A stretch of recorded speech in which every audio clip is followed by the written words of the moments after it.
Welcome to Food Talk for Health. Here is your host, Tonia King.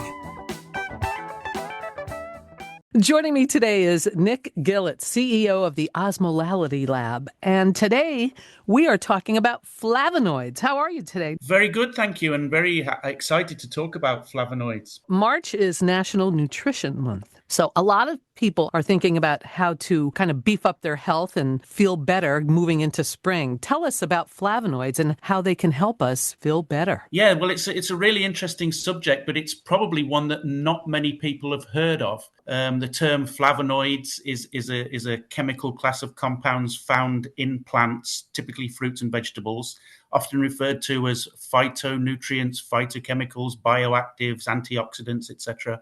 Flavonoids are the same thing.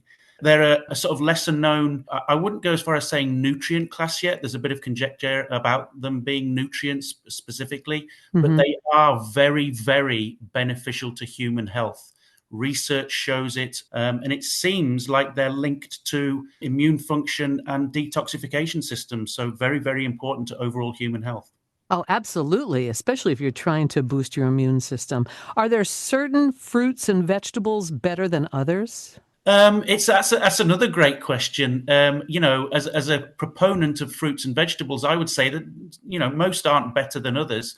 They all contain them. Now, they do contain them to different levels. So, for example, a blueberry is very, very high in flavonoids, whereas, say, a watermelon might not be. That doesn't mean blueberries are healthier than watermelons. It just means they have different types of compounds and different amounts of the compounds. And what we know now is the way these compounds work, it's not necessarily the amount that matters, it's whether you have them or not is more important. Interesting. And you mentioned watermelon. I've always known watermelon to be a great thing for hydration. Is that true? Yes, because it's got a very, very high water content, which is always good for hydrating.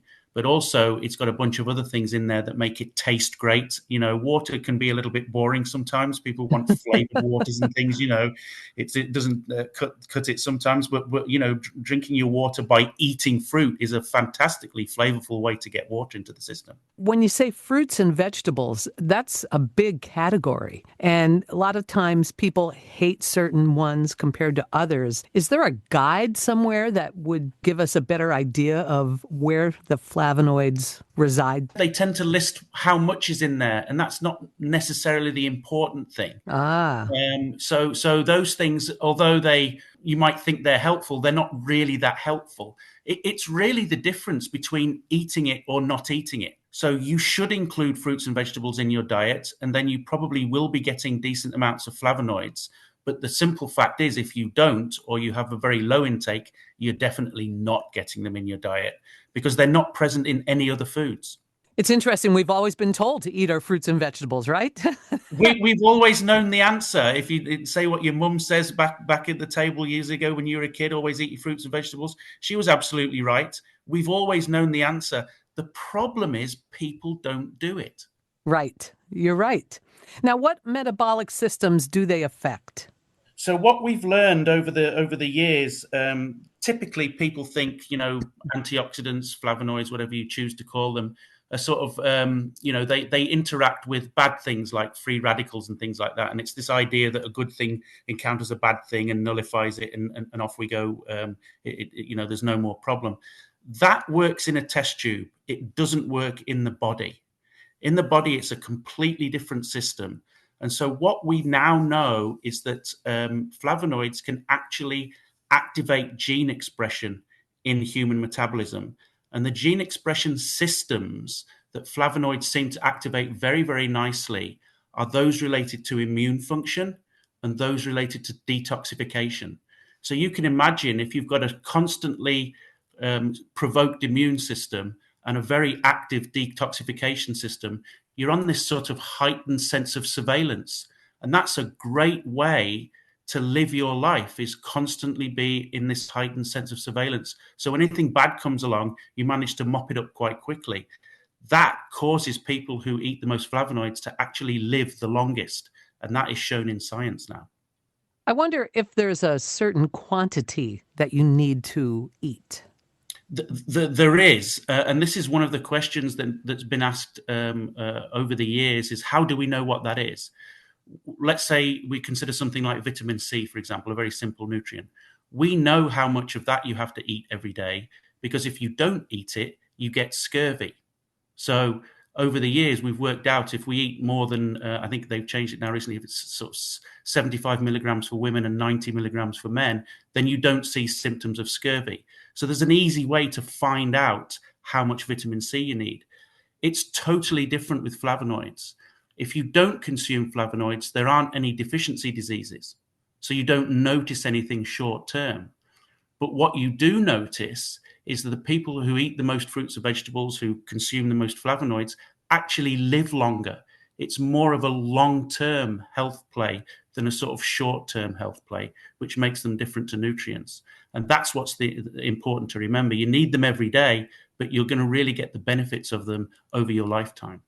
Do you think vegetarians are definitely more apt to get more flavonoids than meat eaters? Definitely. And that's some of the reasons why that particular diet choice is considered healthy. It is. They miss out on other things, and it's harder to get other things, of course, with the different food groups. But they're getting helpful amounts of flavonoids every day. But back to your earlier question, how much do you need? So there's a couple of studies out that show that the effect of this longevity preservation actually plateaus at a certain level. And that's at about 450 to 500 milligrams per day, right? Mm-hmm. If you were to take a normal healthy diet, let's say you had a wonderfully healthy breakfast and a healthy lunch and a healthy dinner, and you added up the flavonoids in all of the different food items you ate during the day, it comes to about 400 milligrams, 500 milligrams. So that plateau is not surprising. So to me, that's the level that people should be aiming for. And that's a great way to work out how much you're getting. There's plenty of ways to find out how many milligrams are in blueberries, for example. And if you eat 2 cups of them, maybe you've consumed 200. So now you know you've got another 300 to go. It's easy to sort of work out. So that's the level we should be attaining, that sort of 400 to 500 milligram per day level. You know, but I don't think that people look at it in those terms. I scoop out some wild blueberries out of my box in my freezer, and I just consume them. And so it's hard for me to think, well, I know I'm eating these organic wild blueberries, and I know they're really good for me, loaded with antioxidants, but I don't think about flavonoids or the quantity of them in that one cup. Yeah, I agree. That's the job of scientists, right? To tell you about that. All you should be, because those blueberries taste lovely. I'm going to have some more. Just keep eating them. Just keep eating them. That's why I say it's the difference between eating it and not eating it. Don't worry about the science. Don't worry about the milligrams, but know and understand what types of foods you need to eat. But here's the problem, Tonia. People don't eat enough fruits and vegetables. So what's the solution in that case? That's the real crux. Yeah. It's not like you can take a flavonoid pill. You can. Oh, really? Yes. We actually have one under one of our brands, and it's formulated to provide flavonoids at that level. Wow. And we've clinically tested it, and we understand the mechanism by which it works. But surprisingly, when you go out into the market and you look for these solutions, there are plenty of people out there, and some are giant brands, which I think it would be unfair to mention. But you see them saying, yeah, we've got flavonoids, and you look in the ingredient list and they say they've got blueberries and blackberries and all sorts of things in there.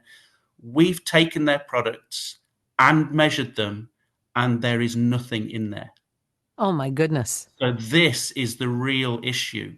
There are a lot of products out there that say they have these things, but quite often, if you take them to a lab and put them in an instrument and measure them, they don't. Very little, if none at all. And that seems to be the case with many supplements, from what I've heard. That's why you have to do the third-party testing, right? Exactly. And it's true. I just read an article. They think that 75% of supplements don't have in them what they say on the label. And that, to me, is a problem, because if people, the folks out in the world who are, diligent enough to care about their health are going to spend time looking for something on a shelf and buy it and use their hard-earned cash, to me, it has to have in it what it says in it. Oh, my goodness, yes. It has to be stable on the shelf for the lifetime that it says it is. And let's face it, in a great world, it has to be clinically tested to show it actually works.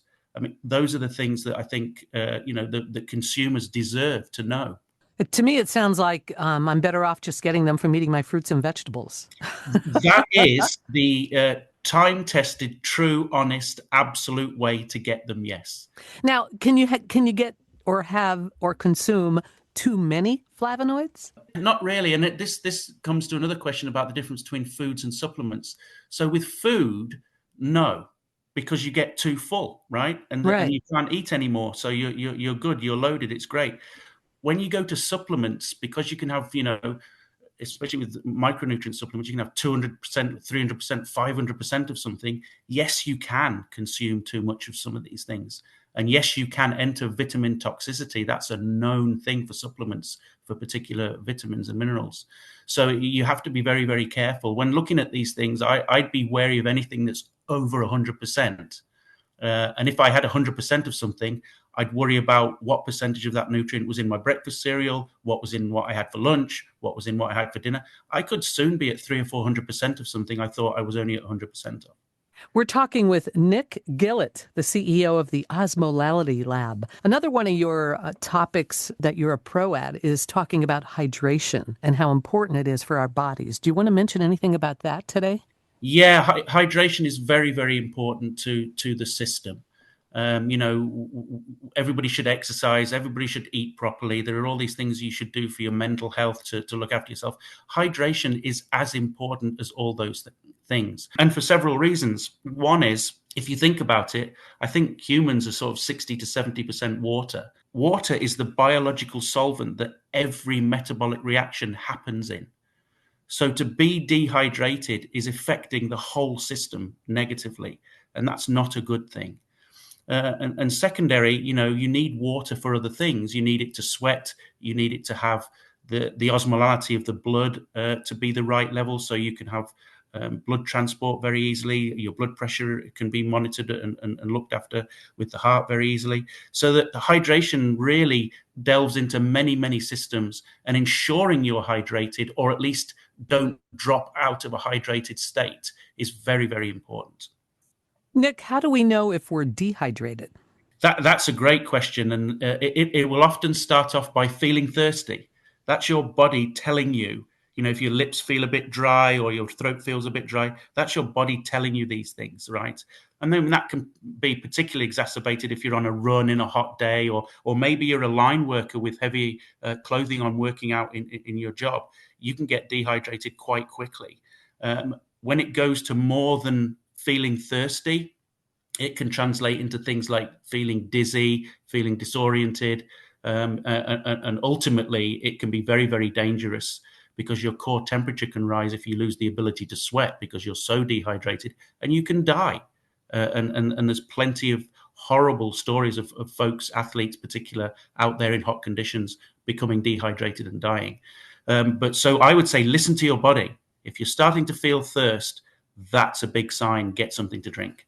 So is straight water the best way to deal with it? Straight water is a great way to stay hydrated.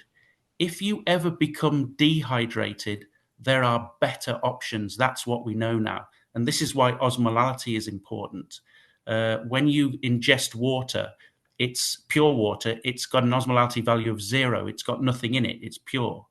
If you take a hydration drink, and so there are some great ones out there on the market, they have, by design, osmolalities that are very similar to the osmolality in your blood and tissue. That's called being isotonic. And that's the best system to allow the free exchange of water. And that's what you're trying to do. If you're in a dehydrated system and you want water to go in quickly, you want all the biology to be working normally.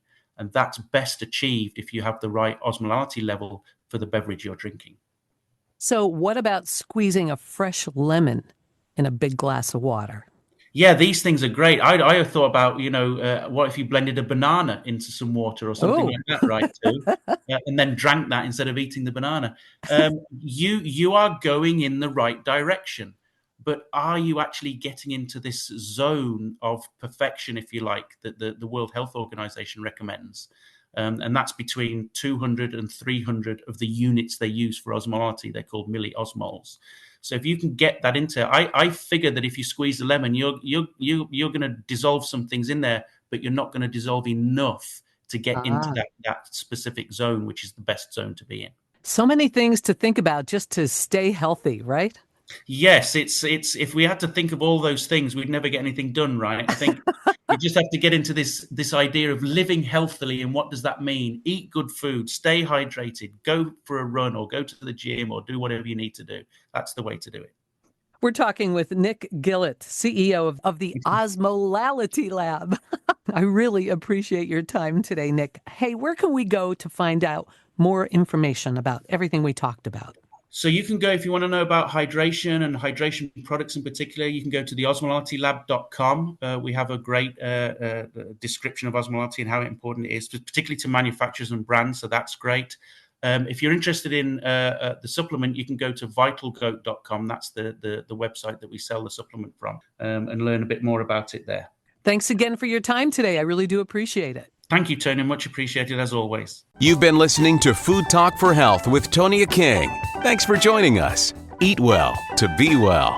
We hope you'll subscribe to this podcast. Thanks for listening to Food Talk for Health.